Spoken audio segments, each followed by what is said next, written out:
L'aventure de l'homme, c'est une histoire qui est faite des plus terribles violences, avec les guerres, des génocides, mais aussi des plus belles envolées, architecturales, artistiques et humanistes. Mais pour ce faire, autant pour le meilleur que pour le pire, ce chasseur-cueilleur bien trop limité pour ses ambitions n'a eu de cesse que de trouver de nouveaux moyens d'être plus performant.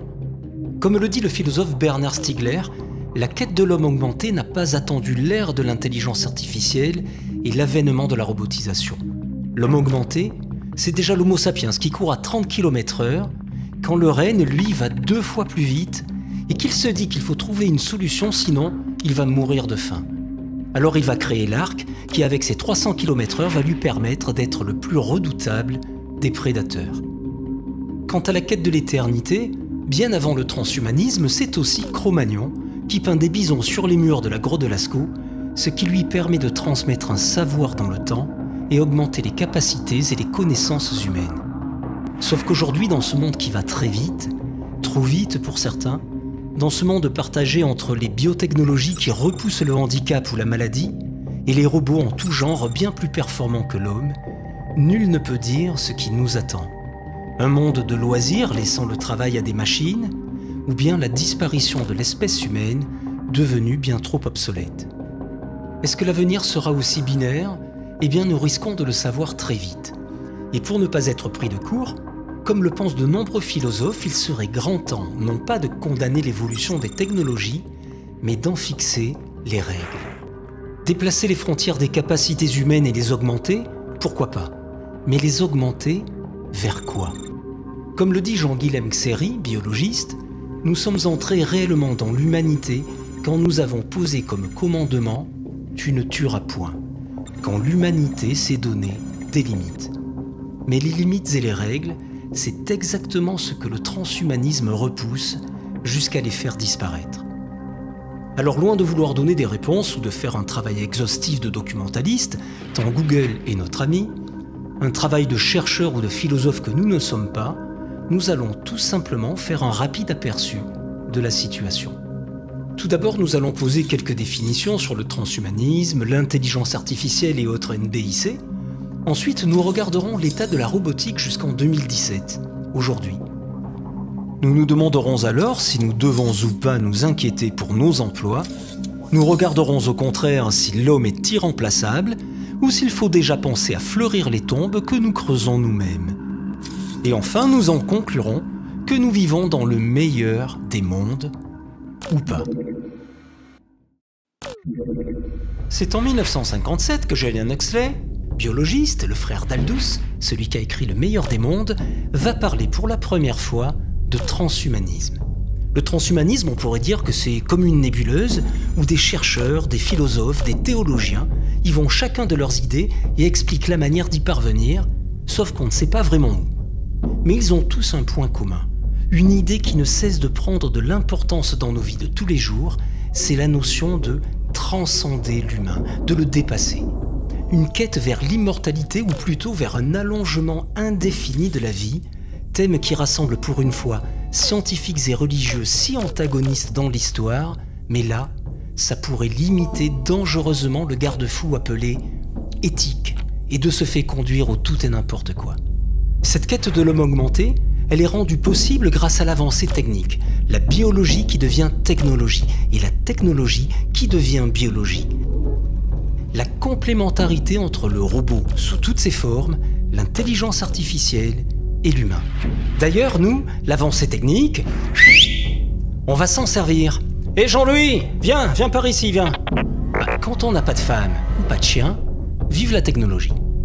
Alors les NBIC, c'est la convergence entre les nanotechnologies ou technologies de l'infiniment petit, les biotechnologies ou technologies du vivant, les technologies de l'information et technologies cognitives.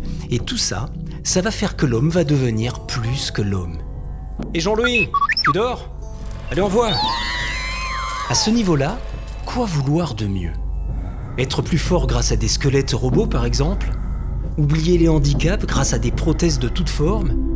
Retrouver la vue ou voir bien mieux, jusqu'à la quête d'une nouvelle jeunesse. Des améliorations cognitives pour une meilleure réflexion, meilleure capacité à apprendre, des améliorations sensorielles pour mieux ressentir l'environnement, comme ces pilotes de chasse qui ont besoin que l'information soit plus rapide dans leur cerveau pour prendre les bonnes décisions dans des temps extrêmement courts. Repousser les maladies à l'aide de nanorobots, nanoparticules dans notre sang, des puces RFID pour identification par radiofréquence, et puis pour plus de confort avec ces mêmes puces RFID qui sont de véritables empreintes digitales électroniques, payer à distance, ouvrir des portes jusqu'à recevoir toute l'information directement dans notre cerveau, comme le prépare l'entreprise Google. L'intelligence artificielle, quant à elle, c'est d'un côté ceux qui pensent que l'on va regrouper, et on commence déjà à le faire, les intelligences humaines venues de partout sur la planète grâce à Internet, grâce à des réseaux et plein d'immenses data centers. Un data center, c'est un bâtiment comme un énorme disque dur qui regrouperait toute la matière grise humaine en permanence. En fait, l'union de la force, mais au niveau des neurones. Donc, un super cerveau, ce qui fait que l'homme pourrait toujours concurrencer le robot ou en être complémentaire. D'autres, au contraire, pensent que c'est la machine qui va apprendre toute seule. C'est-à-dire que l'homme va d'abord apprendre pour lui-même, de là il crée la machine totalement bête, puis il va créer des algorithmes. En fait, des super programmes informatiques, mais pas ceux qui sont vendus chez Carouf à 2 € en promo. Et en mettant ces algorithmes dans la machine va faire plein de trucs pour nous aider. Mais elle va rester bête. Bête parce que sans l'homme et sans ses algorithmes, c'est du plastique et des boulons. Sauf que l'homme va apprendre de plus en plus de choses et va les apprendre de plus en plus à la machine pour qu'elle apprenne à réfléchir elle-même. En fait, pour résumer, ce serait un peu comme si l'intelligence s'affranchissait du corps. Et ça, c'est aussi la quête du transhumanisme. S'affranchir du corps mortel pour devenir immortel. Et pour certains, c'est dangereux. La suite logique serait que la machine apprenne toute seule pour ensuite apprendre à d'autres machines jusqu'à s'autosuffire, jusqu'à avoir un libre arbitre et une conscience propre. La question restera de savoir si l'émotion, tellement propre au vivant, peut être écrite en langage informatique avec des 0 et des 1.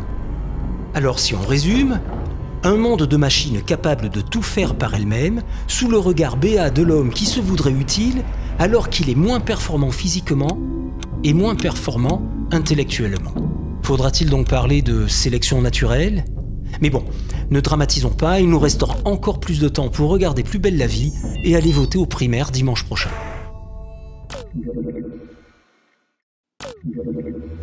Si on oublie les films d'anticipation, pour certains déjà très anciens, que les machines à laver s'occupent de notre linge depuis longtemps, les satellites de nos télécommunications, ou que le pacemaker a déjà 40 ou 50 ans, c'est bien dans l'industrie automobile que les robots vont d'abord frapper les esprits à la fin des années 70. Et ils vont frapper fort, car on se rend compte à ce moment-là qu'ils travaillent plus vite et aussi bien, sinon mieux, que l'homme sur les chaînes de montage. Sauf que ça n'inquiète réellement que les ouvriers de chez Renault, parce que l'époque aspire à des emplois plus valorisants, plus propres et de plus haute technologie. Mais si tous les secteurs avaient été touchés, est-ce que ça aurait inquiété plus de monde ? Tout le monde peut-être ? Dès lors, ce fut la course vers l'innovation. Et de l'innovation, cette révolution robotique, cybernétique, il va y en avoir partout, dans tous les domaines et à tous les étages. Regardons l'histoire. On est passé très lentement du feu de bois à l'ampoule électrique. Mais ensuite, tout est allé très vite. Et si la liste que nous allons dresser n'est pas exhaustive, elle n'en reste pas moins impressionnante. L'Homo sapiens a toujours marché. Mais la robotique lui apporte désormais comme des muscles plus performants pour marcher plus loin, plus longtemps ou plus vite. Et celui qui ne peut pas ou ne peut plus marcher pour cause de maladie, pour cause de handicap, c'est une nouvelle vie qui lui est offerte. Marcher, mais ce sont aussi tous les mouvements qui sont étudiés et reproduits un peu partout dans les laboratoires. Sauter, grimper, voler, ramper, nager, effacer tous les obstacles, comme si les robots devaient dépasser l'homme, mais aussi tout ce qui vit sur la planète. Le but de ce mimétisme ? Faire avancer nos connaissances, assurément. Mais pourquoi ne pas penser à remplacer par exemple l'abeille par des robots butineurs si elle venait à faire défaut ? Qui sait ? Ensuite, l'histoire nous a montré que l'homme a voulu se déplacer plus loin et encore plus vite. Mais pour passer du cheval qui tirait sa charrette à la voiture à moteur, il a aussi fallu énormément de temps. Mais désormais tout se bouscule. La robotique va nous offrir les moyens de nous reposer pendant que la voiture roulera pour nous de manière totalement autonome. Et les voitures autonomes, les voitures robots, eh bien elles sont déjà testées sur nos routes. D'ailleurs, pas simplement les voitures, des engins sur les chantiers, les autocars, les trains, les métros, tous déjà en activité. Ensuite, il y aura eu l'envol, l'espace. Et loin des avions, des satellites et autres fusées qui sont déjà d'une banalité déconcertante, les engins robotisés vont nous toucher de bien plus près. Aujourd'hui, nous trouvons de plus en plus d'applications ou drones, qu'ils soient domestiques pour nos loisirs ou qu'ils servent à la sécurité, à l'armée, dans l'agriculture comme pour les épandages. Et depuis 2016, les drones de la Poste, qui acheminent même des colis dans le sud de la France, prenant le pas sur ceux des grandes firmes de vente sur Internet, qui ne sauraient tarder. L'homme a dû redoubler d'ingéniosité dans tous les domaines pour survivre, construire son habitat, creuser des routes, poser des rails, chercher des sources d'énergie toujours au plus profond, cultiver, moissonner. Et bien aujourd'hui, dans tous ces domaines, la robotisation lui offre de l'aide encore inimaginable il y a quelques années. Et pas simplement de la main-d'œuvre, de l'ingénierie. Mais l'aventure humaine n'a pas été que géographique.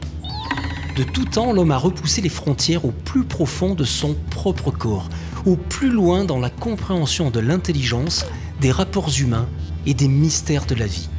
Les robots nous aidaient, désormais ils nous donnent l'impression de nous aimer. Ils nous font rire, ils nous occupent, ils prennent soin des plus faibles d'entre nous, ils prennent soin de nos solitudes.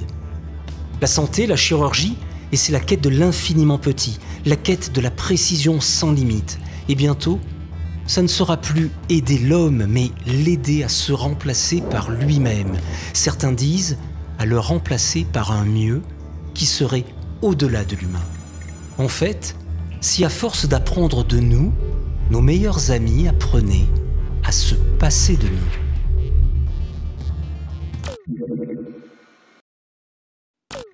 Allez Jean-Louis, récréation, coucou panier. Allez, va prendre le 4 heures, allez. Donc, face à tant d'avancées techniques, comme autant de gloire à l'intelligence de l'homme, et un avenir qui ne pourrait que paraître radieux face à tant de cadeaux pour l'être humain, il se lève de plus en plus de voix pour dire « ça suffit, on a peur ». Peur d'une société où l'emploi pourrait disparaître, peur d'une société déshumanisée.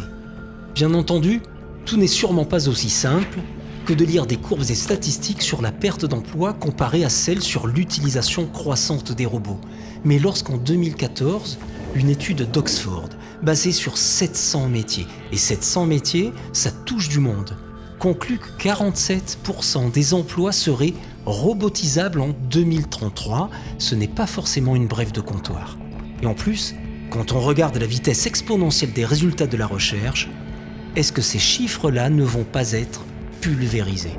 Lorsqu'on regarde les faits, comment ne pas prendre en considération ce que disait en 1981 Adrien Bertetto, alors directeur de la planification chez Renault Douai, usine pilote dans le travail robotisé.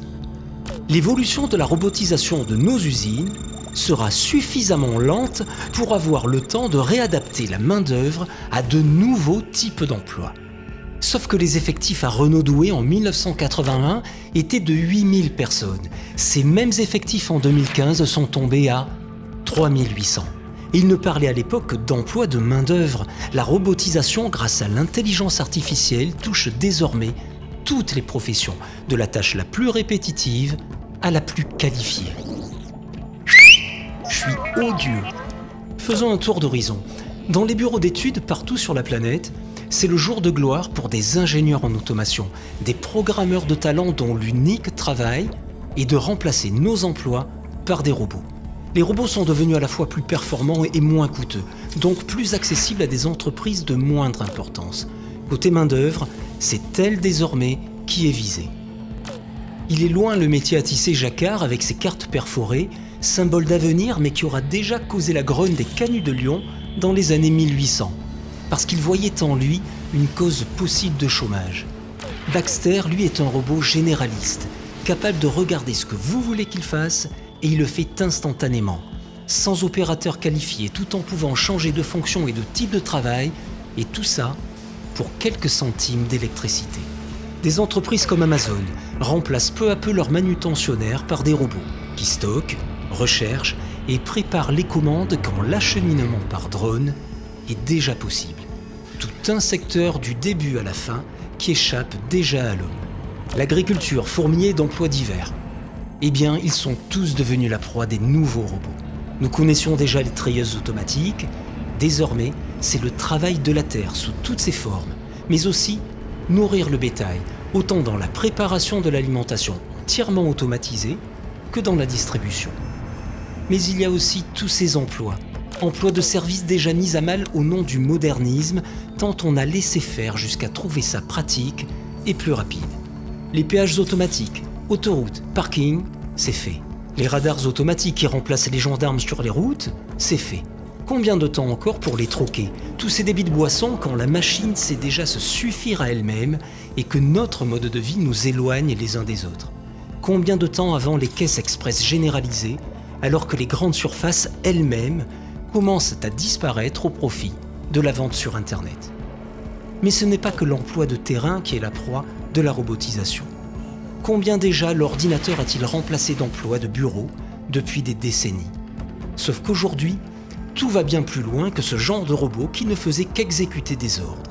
Les algorithmes, autant de programmes complexes, se répandent dans des professions intellectuelles qui se pensaient protégées il y a encore peu de temps.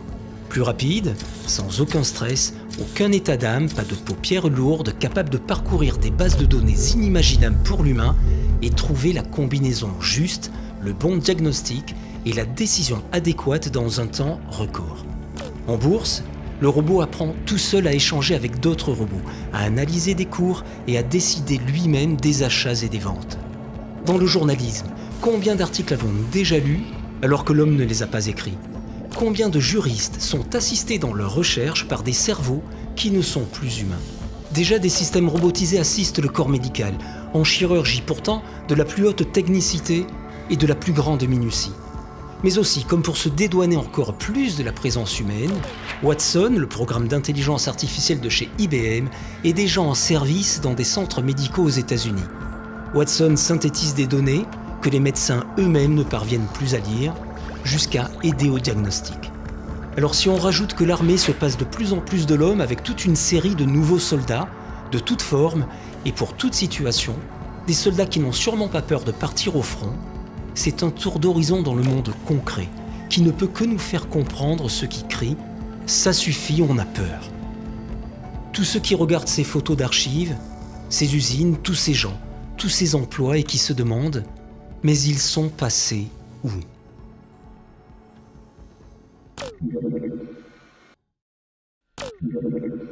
D'un autre côté, il y a ceux qui pensent que toute cette technologie, c'est une chance pour l'humanité, comme une ode au changement de notre mode de vie. Au pire, la complémentarité du travail avec les robots donnera à l'homme l'opportunité de s'épanouir dans de nouveaux emplois bien plus enrichissants. Arrêtez de vous plaindre, il faudra toujours des hommes pour concevoir les robots.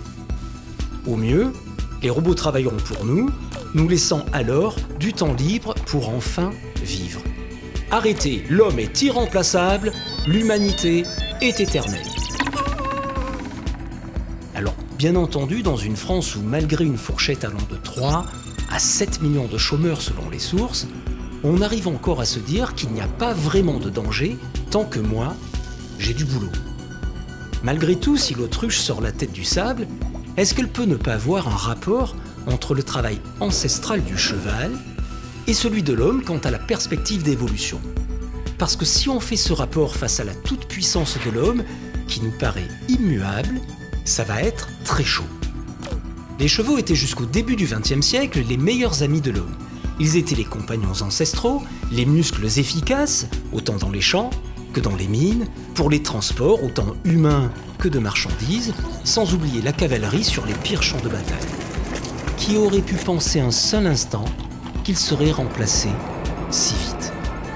Bien entendu qu'au début de cette nouvelle ère, eux-mêmes, s'ils avaient pu parler, ils se seraient dit que tous ces nouveaux muscles modernes, cette mécanisation de la société, c'était autant de facilité de travail pour eux, ou autant de travaux citadins bien moins salissants et bien plus faciles. Et même qu'avec le temps, on découvrirait assez de nouvelles fonctions pour les occuper. Mais l'histoire a parlé. La population chevaline a atteint son pic en 1915 et n'a cessé de diminuer depuis. La mécanique n'a jamais fourni de nouvelles fonctions plus performantes aux chevaux. Alors pourquoi croire qu'il n'en serait pas de même pour nous? Comme pour les chevaux, on pourrait se dire que la complémentarité avec les robots, ça sera des métiers bien plus techniques pour les créer, les penser dans les bureaux d'études, les usiner, les assembler, sans parler de leur transport, de leur mise en service, de la formation des utilisateurs et même de la maintenance. Alors sans évoquer que les robots pourraient apprendre ces nouveaux métiers et se suffire un jour à eux-mêmes, puisque l'intelligence artificielle sert à ça, l'autonomie, qu'en est-il réellement du ratio entre les heures des nouveaux emplois créés et les heures des anciens emplois perdus? Parce qu'en ce moment, les faits, c'est l'entreprise chinoise Changing Precision Technology Company qui a remplacé dans son usine de Dongguan 590 employés sur 650 par des robots. Et encore parce que le directeur a dû avoir un coup de mou puisqu'il a annoncé un peu plus tard, début 2017, qu'en fait sur les 60 employés restants, il n'en subsistera bientôt que 20. Et sans aucun remords. D'ailleurs, pourquoi en aurait-il puisque nous acceptons nous-mêmes de vivre dans une société basée sur le profit et que le meilleur gagne, tant pis pour le perdant. Sauf que le profit, il se nourrit de ça. Une augmentation de 250% de la production avec un taux de défaut qui chute de 80%. Travailler mieux, travailler plus pour gagner plus. Mais pas pour les anciens salariés, trop chers, qui ne gagneront désormais plus rien. Il se pourrait donc qu'il n'y ait aucun hasard ou générosité débordante quant aux revenus de base, universels ou autres salaires à vie, qui fleurissent comme la nouvelle politique envers un monde meilleur, surtout si on se contente d'un meilleur très très minimum. Ce n'est pas un cas isolé. En 2016, la firme taïwanaise Foxconn, qui fournit entre autres Apple et Sony, et qui a investi 17 milliards dans la robotisation de sa production, a déjà remplacé 60 000 salariés par des robots et projette d'atteindre 1 million d'emplois supprimés. Quel domaine d'activité pourra combler un tel déficit humain s'il n'y a pas de prise de conscience pour changer notre vision de la société? Surtout qu'un robot n'est jamais fatigué, ne prend pas de congé maladie, de congé maternité, ne dort pas, ne part pas en vacances, pas en week-end, pas rester à la maison parce que leurs enfants sont malades, pas de pause cigarette, pas de pause pipi, pas de ticket restaurant, pas de burn-out et surtout, pas de salaire. Alors face à un tel constat, l'homme est-il irremplaçable? Sûrement. Sûrement pour nos familles, nos amis, pour la richesse des rapports humains, des émotions, de l'art, mais en est-on si sûr? Et Jean-Louis, nous finissons nos vies dans des maisons de retraite où s'installent peu à peu de nouveaux amis, de nouveaux semblants de tendresse quand nos proches n'ont plus le temps ou habitent loin.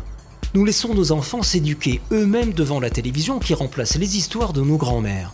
Nous parlons d'amour par SMS sur nos smartphones, sans aucun contact. Nous discutons sur Facebook devant un écran, sans connaître celui qui nous répond, s'il nous répond. Les rapports humains sont-ils encore si humains? Et quant à l'art, eh bien il y a déjà longtemps que la PAO nous aide avec la publication assistée par ordinateur. Longtemps que la MAO orchestre tous les top 50 de la planète et que la CAO pense notre habitat. Désormais, l'intelligence artificielle en vient en plus à simuler l'art sous toutes ses formes. Comme une voiture automatique à qui on ne demandera pas d'être parfaite, mais qui conviendra bien aux compagnies d'assurance si elle cause déjà moins d'accidents que les nôtres. Eh bien on peut penser que le robot artiste n'aura pas trop de mal à faire aussi bien que le gagnant oublié d'une star académie quelconque. D'ailleurs, qu'il soit sur scène ou en studio d'enregistrement, qui, dans un monde de MP3, où la danse des canards est plus connue que le concerto numéro 2 pour piano en do mineur de Rachmaninoff, peut réellement faire la différence.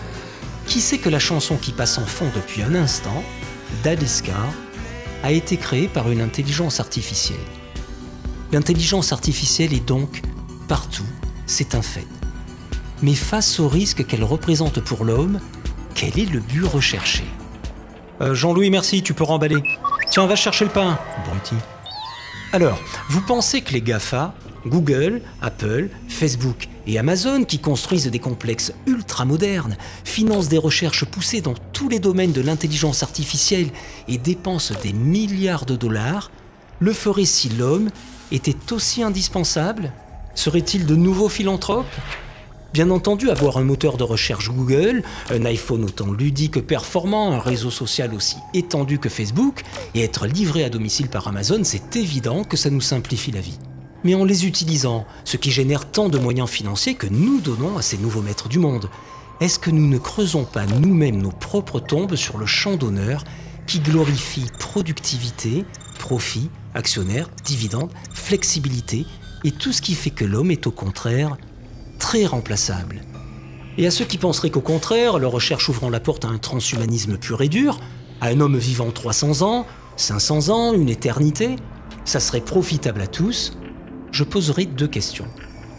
Dans une société qui n'a jamais su redistribuer la richesse, qui n'a jamais su partager l'emploi, comment imaginer qu'on va vouloir partager la vie éternelle? Et dans un monde où vivent 8 milliards d'êtres humains, 8 milliards qui vivraient donc indéfiniment, où mettrions-nous les enfants à naître, tout en nourrissant une transhumanité infinie dans une planète où l'offre alimentaire serait finie?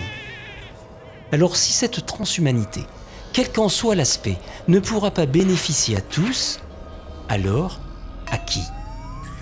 Et une fois que nous aurons trouvé à qui, nous pourrons nous demander, et alors les autres, tellement pas indispensable, on en fera quoi? Voilà, nous avons donc fait un tour d'horizon mi-figue, mi-raisin, mi-bienfait, mi-terreur. Un horizon qui pourrait prendre ses sources ainsi que sa logique d'être au XVIIIe siècle avec les Lumières, l'encyclopédie de Diderot, le déisme de Voltaire ouvrant à la prise de conscience du moi, du matérialisme, de la preuve scientifique pour contrer le sacré. Ce matérialisme qu'éclairera un Karl Marx dans un XIXe siècle et son avènement de la science triomphale, du romantisme inspirant les musiciens, écrivains, peintres à s'affranchir de l'académie comme par l'impressionnisme, plus tard le cubisme, le conceptuel, toute une élite devenue planificatrice dans des cercles fermés de ce qui sera la feuille de route du XXe siècle. Parmi eux, les eugénistes Galton ou Thomas Henry Huxley, le grand-père de Julian et Aldous, inspirés des théories de Darwin et qui voient le peuple comme un cheptel sur lequel ils peuvent décider de qui a le droit de naître ou pas. Des sources bien sûr dans le XXe siècle avec la cybernétique, science du contrôle de Wiener et de von Förster, cybernétique qui va offrir à l'eugénisme de nouvelles technologies numériques et virtuelles, robotisation et perfection du corps sain. Et bien sûr une source à la veille du 3e millénaire avec cette nouvelle religion qu'est le transhumanisme, religion qui proclame la mort de la mort par le couplage de l'homme et de la machine, cet homme augmenté, parfait et choisi par la génétique et sa procréation artificielle. Tout ce que tant de dictateurs auraient tellement voulu imaginer. Désormais, qui autour de nous aurait envie de s'opposer à la promesse de la perfection et de l'immortalité, d'en finir avec la souffrance, la maladie, la faiblesse, la vieillesse? Qui refuserait d'assouvir tous ses désirs? Pourtant, n'y a-t-il pas une utopie à penser que la perfection existe, que cette perfection signifie bonheur? Quelle blessure profonde de l'être se cache derrière ce besoin de ne plus être fragile, de ne plus être soumis à cette vulnérabilité qui nous ouvre pourtant à la rencontre de l'autre, à l'humanité? Alors aujourd'hui, entre bienfait et terreur, il y en a qui luttent pour écrire des règles éthiques, d'autres qui acceptent sous leur peau des puces RFID, comme si briller en société était plus important que d'être tracé en permanence, offrir son intimité, ses habitudes de vie à un Big Brother qui en deviendra le maître. Mais maître jusqu'où? Jusqu'à recevoir des ordres à la place des informations promises par Google, directement dans notre cerveau? Des ordres que nous ne pourrions plus refuser? Alors avec tout ça, si la 3e voie, en fait, pour échapper à un monde déshumanisé qui s'emballe, c'était simplement se réconcilier avec le monde qui nous entoure, se réconcilier avec l'être que nous sommes. Et si nous nous aimions enfin?